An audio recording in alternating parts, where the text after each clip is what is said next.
faktor penting kenapa di kampus lebih baik daripada di luar kampus, yaitu adalah masalah link. Ya, kita sangat efektif ya. Waktu kita benar-benar sangat terbantu karena kita sudah terseleksi dengan begitu banyak teman-teman di lingkungan kita.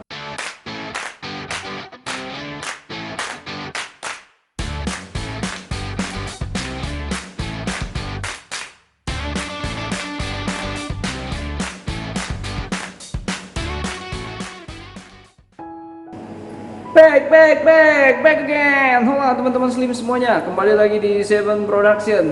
Baik teman-teman, kali ini kita akan mencoba untuk ngebahas ya tentang beberapa ya gue ngelihat quote atau semacam postingan di Instagram yang menyatakan bahwa ada begitu banyak mahasiswa-mahasiswa yang pada akhirnya drop out atau misalnya memilih untuk tidak melanjutkan perkuliahannya, dan mereka berhasil menjadi orang-orang yang taruhlah ukurannya adalah kekayaan atau kesuksesan dibanding teman-teman lainnya yang justru memilih tetap bertahan di kampus ya. Jadi ini penting karena sekali lagi ya, gue sebagai seorang dosen pun gue ngerasa bahwa gue tidak pernah berpikiran bahwa kampus itu tidak penting, tidak perlu. Menurut pendapat gue ini totally wrong, karena orang yang mengatakan seperti ini dia tidak mengerti detail-detail yang ada di dalam kampus. Terlebih lagi dia tidak menyertakan arti apa itu calling dalam hidup seseorang. Menurut pendapat gue, kalau ada orang yang menyatakan bahwa kampus itu tidak penting, ini hanyalah karena dasar dia berpikir seperti apa saja yang berbeda dengan apa yang menjadi dasar untuk gue berpikir gitu ya. Namun gue juga tidak terlalu suka dengan mahasiswa yang pada akhirnya mereka tidak berani mencoba sesuatu hal yang baru. Terlebih lagi menurut pendapat gua, mahasiswa selama kuliah harus punya pundi-pundi pendapatan di era milenial seperti sekarang. Jadi gua sangat mendukung mahasiswa gua menjadi entrepreneur, membuka lapangan pekerjaan atau mempekerjakan banyak orang-orang di luar sana ya. Nah, seperti apa pembahasannya teman-teman? Namun sebelumnya jangan lupa juga untuk berinvestasi lah dengan menekan tombol subscribe, share, like, dan komennya. Jangan lupa juga untuk menekan tombol loncengnya untuk dapatin updatean yang terbaru dari kita. Oke teman-teman, seperti apa pembahasannya? Check it out!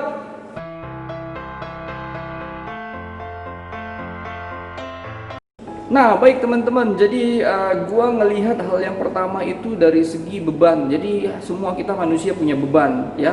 Teman-teman yang tidak kuliah lagi pun mereka pasti punya beban, dan mahasiswa yang masih punya beban pada saat kuliah itu jelas ada ya.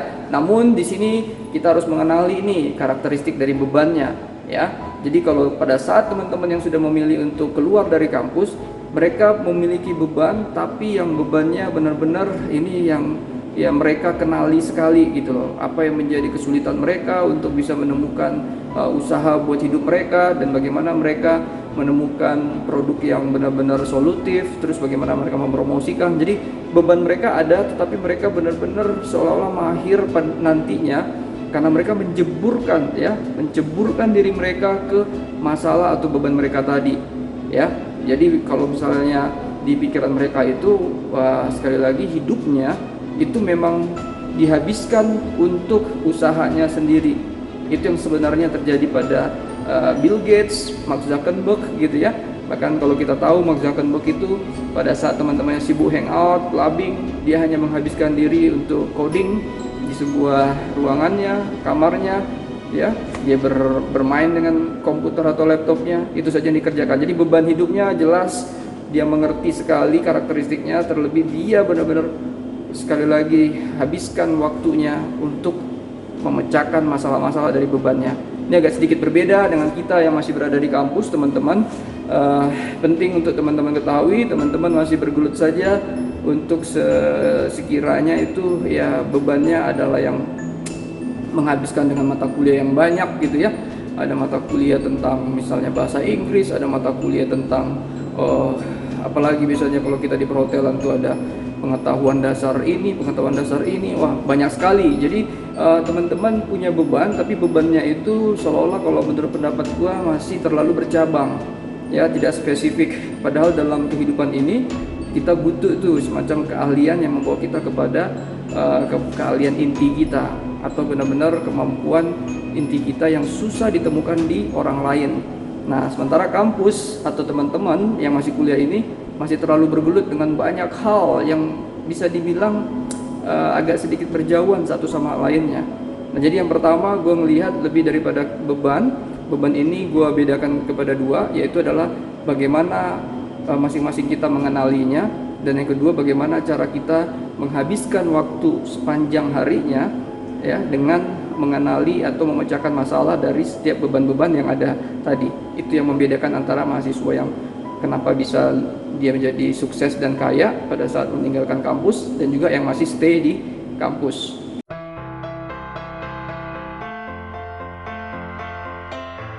Nah, berikutnya teman-teman, gue lebih merasa kepada waktu gitu ya. Jadi sama setiap orang, 1 kali 24 jam tanpa terkecuali, semua manusia dalam kehidupan ini mendapatkan jatah waktu yang sama. Tapi sekali lagi hampir sama dengan case yang pertama. Jadi teman-teman yang sudah keluar dari kampus, mereka karena sudah tahu produk mereka, mereka sudah tahu bagaimana cara mereka bekerja untuk produk mereka ini, sehingga mereka benar-benar menghabiskan waktunya benar-benar hanya untuk hal itu saja. Bayangkan kalau kamu teman-teman punya kebiasaan atau mau menjadi seorang pesepak bola, hidup kamu hanya kamu habiskan dengan bermain bola. Itu kamu pasti akan mahir banget menendang bola tanpa melihat gitu ya. Atau misalnya kamu mengumpan seseorang tanpa tahu di posisi dia di mana, karena memang sudah langsung ngeh aja gitu. Ya, jadi ini semacam kayak intuisi ya. Intuisi itu adalah hasil dari suatu pengalaman di kegiatan yang kita lakukan berulang-ulang kali gitu ya, sehingga kita jadi sudah nyetel banget lah, istilahnya nyetel, udah nggak perlu waktu yang lama karena itu terus yang kita lakukan, sehingga kita paham dan ngerti sistem kerjanya. Nah, berbeda dengan teman-teman yang masih di perkuliahan, jadi banyak dari teman-teman ini pada akhirnya disibukkan dengan yang namanya kuliah. Setelah itu masih ada lagi namanya ngerjain tugas. Setelah ngerjain tugas masih harus ada lagi namanya dengan UKM-UKM-nya. Belum lagi nanti misalnya ada seminar-seminar lagi. Ya, belum lagi ada ujian-ujian lagi. Ya, coba bedakan dengan teman-teman yang sudah lulus tadi dan sudah merintis usaha mereka. Ya, kebayang tuh di situ.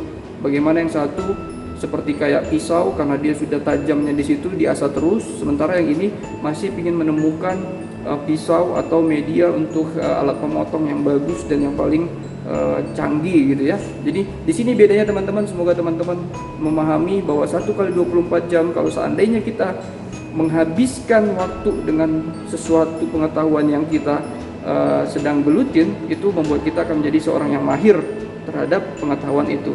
Sementara kalau kita berusaha untuk mengetahui semuanya atau untuk menjadi mahir dalam segala hal, pada akhirnya kita hanya mengetahui di permukaannya saja.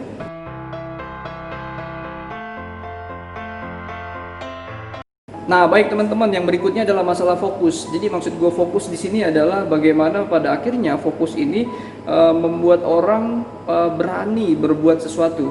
Ya, kalau kita lihat teman-teman yang kita keluar dan mereka membuat usaha mereka sendiri, sudah pasti mereka memilih produk itu. Jadi kalau misalnya berhasil atau gagalnya, mereka seolah-olah bertanggung jawab hanya untuk diri mereka sendiri. Karena ini produk mereka, ini bisnis mereka, ya. Berhasil atau tidaknya seolah-olah kayak nggak ada merugikan orang banyak, kecuali mungkin ya orang yang meminjamkan duit ke mereka, ya itu pun kalau mereka ada yang investor yang menginvest duitnya gitu ya.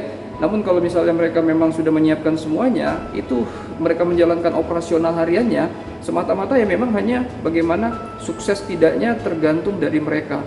Sementara dengan teman-teman yang masih di kampus, pada akhirnya ketika mereka nanti misalnya harus ya selesai dari kuliah mereka sebagian besar kan memang pada akhirnya bekerja untuk orang lain atau perusahaan lain, sehingga bekerja pun itu bagaimana caranya untuk memberikan semacam kepuasan kerja kepada atasannya, yang kedua juga pasti kepada ownernya, sehingga kalau seandainya salah atau kurang memuaskan minimal dimarahin, ya lebih parahnya dipecat, ya yang paling takutnya dipecat. Ini akan menimbulkan semacam blacklist di perusahaan-perusahaan yang sama gitu ya.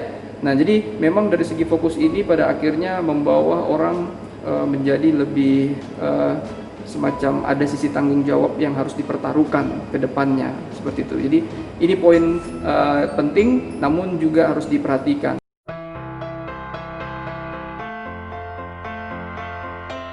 Yang berikutnya teman-teman, gue bisa katakan seperti ini. Pada saat kita memang memilih keluar dari kampus, itu lebih banyak kita mengembangkan skill-skill baru atau skill yang sudah ada dengan diri kita. Sementara waktu yang dihabiskan sama teman-teman yang masih stay di kampus atau masih kuliah, mereka lebih banyak menghabiskan waktu kepada memori dari pikiran atau otak mereka. Karena sekali lagi kita harus bisa pahamin, sebagian besar, gue nggak menyatakan semua kampus itu lebih banyak memaksimalkan fungsi otak mengingat atau memori kepada mahasiswa-mahasiswanya, ya, daripada untuk semacam berimajinasi atau lebih berkreatif ria gitu ya. Ada mungkin kampus yang pay attention kepada yang namanya imajinasi dan kreatif, tapi kalau kita bicara pada umumnya, kita harus jujur, kampus-kampus kita saat ini masih fokus kepada memaksimalkan otak memori, yaitu mengingat ya mahasiswa-mahasiswa kita dalam hal proses belajar mengajar setiap harinya. Nah, jadi poin pentingnya buat teman-teman yang sudah memilih keluar ini, mereka lebih banyak memang pada akhirnya trial and error gitu ya, mencoba sesuatu. Berapa banyak dari mereka lebih banyak gagalnya sebenarnya kalau kita mau tahu gitu ya. Tapi mereka tidak pernah berhenti, mereka ketemu sama orang-orang baru di luar sana dan mereka mendapatkan nasihat-nasihat bijak ya. Kalaupun ternyata gagal lagi, mereka tidak pernah mau menyerah. Jadi mereka lebih banyak praktek dan membuktikan apa yang dosen-dosennya atau ilmu-ilmu yang mereka dapatkan, entah itu dari buku, entah itu dari orang lain, entah itu dari sifatnya narasumber-narasumber. Dibandingkan teman-teman yang masih di kuliah, ya, gua nggak bisa sekali lagi katakan ini buat semua mahasiswa, tapi sebagian besar yang masih ada di kampus, memang kita masih saja terkekang dengan sifat belajar mengajar yang tidak membudaya, yang masih lebih memprioritaskan memori daripada imajinasi.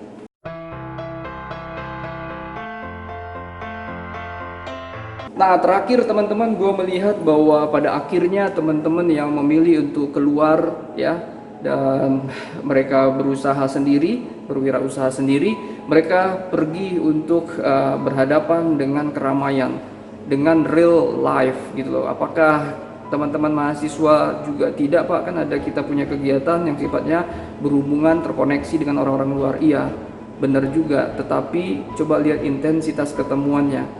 Ya, teman-teman hanya menjalankan itu, beda dengan mengerjakan tugas atau untuk menafkahi hidup. Ya, jadi kalau seandainya tugas ini jelek hasilnya, paling berdampak kepada nilai saja. Namun ketika kita berwirausaha, itu biasanya dampaknya lebih berat lagi, karena memang pada akhirnya kita berhadapan dengan yang namanya kredibilitas nama baik kita. Nama baik kita dipertaruhkan. Belum lagi kalau seandainya gagal, kita mau makan apa besok? Ya, jadi taruhan-taruhan, tanda kutip ya, taruhan-taruhan seperti ini membuat atau mendorong lebih besar lagi teman-teman yang sudah keluar supaya termotivasi dalam hidupnya. Selain membuktikan diri dan bertahan hidup, mereka juga pingin ya, mereka berhasil dalam challenge-challenge yang ada dalam kehidupan ini. Challenge itu yang mahal, terlebih lagi ketika mereka berhasil, mereka benar-benar menjadi seorang yang tahan uji ya, dan pastinya itu yang membuat mereka menjadi kaya dan sukses seperti yang kita lihat sekarang. Oke teman-teman, bukan berarti juga gue di sini mengatakan bahwa teman-teman yang masih berkuliah ini lebih rendah kualitasnya daripada teman-teman yang memilih untuk berwirausaha dan meninggalkan kampus. No, sama sekali. Sekali lagi kita harus mengerti apa itu calling, panggilan hidup seseorang. Yang paling penting adalah jangan menyia-nyiakan waktu kita selagi masih ada di kampus. Ya, kalau seandainya dosen hanya memberikan sebatas ini, segini aja gitu ya, jangan puas. Kita harus terus mencari, mengasah diri kita. Ya, terlebih yang menurut pendapat gua, faktor penting kenapa di kampus lebih baik daripada di luar kampus, yaitu adalah masalah link. Ya, kita sangat efektif ya. Waktu kita benar-benar sangat terbantu karena kita sudah terseleksi dengan begitu banyak teman-teman di lingkungan kita, dengan teman-teman yang ada di kampus. Dan link ini harusnya kita maksimalkan untuk bisa memberikan sebuah keuntungan dalam pencapaian cita-cita kita. Jadi jangan sia-siakan teman-teman, ini adalah momen terbaik kamu masih di kampus, tapi jangan lakukan rutinitas semata, namun teruslah mengejar apa yang menjadi mimpi kamu dengan mendekatkan kegiatan kamu, dan juga bertemulah dengan orang-orang yang memang kamu butuhkan, supaya cita-cita kamu lebih lagi tercapai ke depannya. Oke teman-teman, itu saja sharingnya untuk kali ini. Nah, sekiranya teman-teman juga untuk bisa berbagi dengan menekan tombol subscribe, share, like, dan komennya. Terima kasih teman-teman sudah menonton. Subrek. Thank you very much and God bless you all. Out.